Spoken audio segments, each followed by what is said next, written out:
Monsieur Loiseau, je vous en prie. Oui, merci Monsieur le Président. Le rapport spécial numéro 13 de 2015 de la Cour des comptes européenne décrit l'échec du programme européen de soutien aux pays producteurs de bois dans la lutte contre l'abattage illégal. Ce fléau met en péril le patrimoine forestier mondial, mais aussi des populations indigènes qui tirent leur subsistance de cette forêt.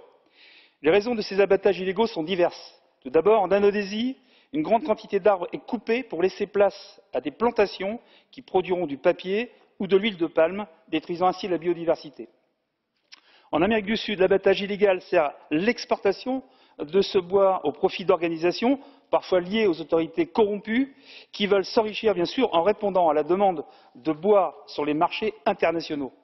On poursuit les bûcherons alors qu'ils sont victimes d'un système qui les exploite, et bien entendu, les décideurs ne sont jamais arrêtés. Outre la corruption, la lutte contre l'abattage illégal n'est pas toujours la priorité du gouvernement du pays en question. L'extension des productions d'huile de palme ou de champs de soja pour soutenir une agriculture intensive font partie du problème. Enfin, dernier problème, celui de la traçabilité des produits sur le marché. Par exemple, 80 à 90% du bois exporté du Pérou vers la Chine et d'autres marchés asiatiques est illégal, ce qui correspond à une perte d'environ 86 millions d'euros. Pour finir, je pense que développer et durcir l'impératif de traçabilité serait une bonne solution.